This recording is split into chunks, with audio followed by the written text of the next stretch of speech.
we got when I start the car, steering assist malfunction on the dashboard, if you can see. Yep, and then my steering is very hard to turn. Okay, that's the issue with the car. Alright, we got Ford Focus 2012. Okay, coming with the steering problem. Basically the steering doesn't work. It's electric steering.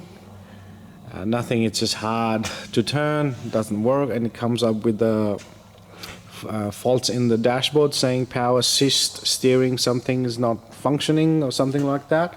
So basically I can communicate with the module, coming up with a fault code in the steering module, which is your PSCM, saying U3000-53, that's your control module fault, which is quite common fault. I've seen this many times on Ford Focus and a few other Ford variant different cars at different occasion. Now there are many different faults with this steering. Now sometimes when you have a dead battery, or your alternator is not charging right, or your dying battery or something like that, they can also give you a different fault saying control module, a different code, something like that, and then intermittently the steering can go hard, and then sometimes it comes good.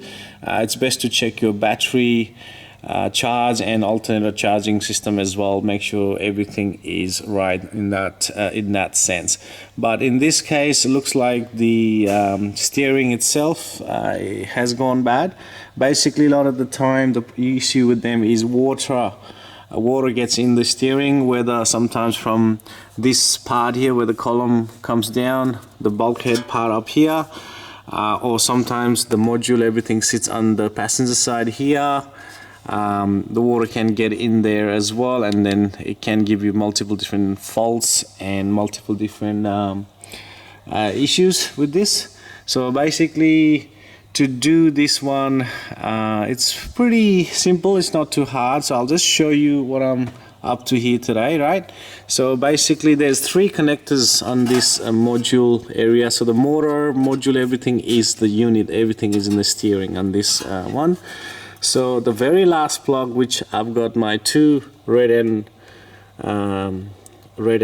blue channel here for my scope, that's my CAN bus, low and high.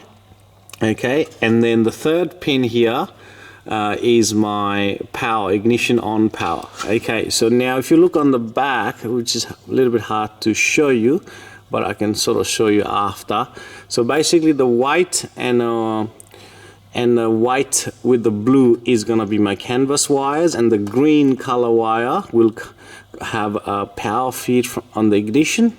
Okay, so I'll show you that in a minute as well. And there's another plug which is in the middle, there's 3 plugs here. So one in the middle, the one I'm talking about for the CAN bus is at the very last, at the very top. The middle one is for your torque sensor. Okay, so there's got 4 wires. The torque sensor communicates works with module directly. So if you follow this wiring to the other side of the car, let me just show you. If you follow on the back of the steering, which is a little bit hard to show you, but if you follow that wire, it goes directly up there. Let me try to show you here. Directly up there somewhere. And if you can see on that connector right there, it's actually not a connector, it connects directly to the steering rack itself. That's your torque sensor. So let me grab a little bit better picture. Basically behind this you'll see a torque sensor connected, and that wiring goes directly to your control module. Okay, so we don't really necessarily need to check that sensor at this stage. We're only interested in our CAN bus and our power, ground, all that stuff. So 2 wires, your white and blue, is going to be my CAN bus, which is I'm going to show you now on my computer. So right there, so my CAN bus, high and low, they're working just fine. 2.5 volt, one's going up and one's coming down. Signal looks good. So my CAN bus wire is good, but we already know the CAN bus is good on this one because we can communicate with the scan tool to check out fault codes, otherwise you wouldn't be able to communicate. Okay, so that's that. So let me just get rid of that. Now, the back of that plug, if I can show you guys, on the back of that plug, you can see there's a green wire, white and white blue. I said the green wire, the very first one here, where my finger is pointing at, that is going to be my ignition on power. So all you do is put a test light there and check for your power, which I'm gonna do now. Car up there, and you touch that green wire, and as you can see, I'm gently touching that pin there and my test light is lighting up. So my ignition feed is there. Okay, if you're missing that ignition feed, you need to go and check the fuse. I think it's number 10 amps fuse up there somewhere, but in this case we do have power, so we don't have to worry about that. Now, coming back to this big plug, the very first, the bottom plug, which plugs into that module right there. So this plug right here with the very, very thick wire, if you can see at the back, very thick wires, one's a black wire, one's a blue wire. So the blue, you can see the paint is sort of coming off there, but the blue one is my positive power all the time, and then my black one is ground all the time. Okay, I'm very thick wire, you can see the very thick terminals there. So basically, while I have my battery test light connected to the battery negative, I'm going to check for power here. So the blue one's going to be my power, which is the top one. So I'm just going to quickly touch it and we'll check out test light. There you go, my test light is lighting up, you can see. Alright, so my power is there all the time. Now we'll do the same thing. I'll switch my test light real quick to battery positive. Alright, so that's battery positive. Now my black wire, the bottom one here on the plug, is going to be earth, and when I touch it, I should have my test light light up. So I'm getting earth there. So my main power feed and my earth is good. The earth connect to the chassis or battery somewhere directly. The power comes from, I think, 80 amps or 60 amps, big fusible links up there in the fuse box somewhere. But in this case, we don't have to chase that. We do have all that power feed and ground present here. So at this point, it's looking like we're gonna need a new power steering rack complete. That's the only way we're gonna fix this car, or you can get a second-hand one. I have done it in the past. You can put it on direct. You don't need to program it or nothing. It will work if you got a good second-hand one as well, because these are very expensive unit. I don't know at this stage who might be able to repair it, but I haven't found one so far in Australia anyway. Now, one more thing I would suggest, and I like to do, I'll probably do it off camera, is I like to check those power and ground under load. While it's connected, I'll back probe my tester and I'll check it under load. Sometimes you could have a good power feed, but under load you will lose power, a ground feed sometimes. So just to eliminate that part of the diagnostic, I'm gonna do that. I'll suggest you do that as well. Just because your test light up doesn't always mean the wire is intact, because it's a very, very thick wire, so we always have to be careful about that as well.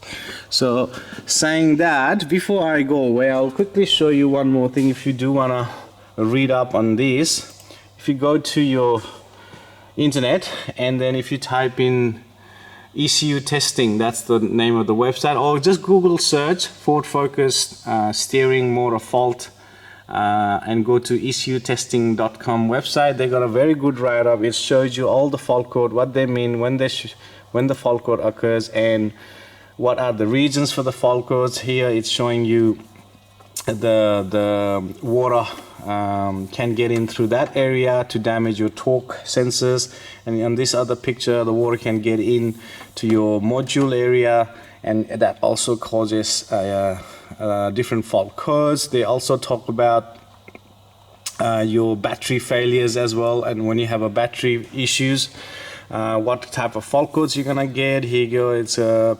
PU300396 or and 13. Those fault codes can come up if you have a charging system or battery issue as well. So it talks about all that, and there's a little short video you can also watch if you wish to, and it just describes the same thing as well. Now if you do want a wiring diagram for this, which I've already shown you, I couldn't find anything, so this website called charm.li, okay, this one has a lot of different where factory manuals pretty much there for free. If you try it out, it's pretty good. I found the wiring diagram here. Only thing I'm missing here is the torque sensor wiring, the wiring schematics, but everything else is here. You got the ground, you got the power on the blue wire there, you got the ignition power. It also tells you the fuse, what fuse you got to look for if you're missing a power from the ignition here. On the green wire it also shows you the white and the white blue for your CAN bus communication module. So that's just the wiring diagram there. So basically I got my positive and negative hooked up to my main battery cable at the module itself. So basically positive, negative coming through my test light. It's lighting up right now. The car is running, so I'll try to just put some load on the steering and just watching the light to go away. If there's any earthing issue or the power supply issue, we will see something like that on that test light. So basically that means that my power and earth is solid at the module. Okay, also on the scope, if you go to live data, this can also tell you a lot of things about the steering. So basically you can see some part of the module is working. As you can see, my amperes for the motor, and you can see the temperature for the power steering. You can also see the module supply voltage, 14.2 volts, and the power steering module internal temperature, you can see 30 degrees. So some part of the module is working. We can still communicate with the module and all that. You can also read my steering shaft torque sensor. So if I go and move this steering, so I'll just try to do that. So I'll get you focused down here on that steering torque sensor, and I'll move the steering and you can kind of see the torque value is changing. I'm talking about this value right here. Right, I'll just graph that to make it easy. I'm going to just move the steering left and right a bit, and you can see our torque sensor is working. The computer can read that as well. So this live data alone can tell you a lot of things about the issues, but unfortunately we do need to get a new power steering for this car in order for the steering to be repaired. Okay.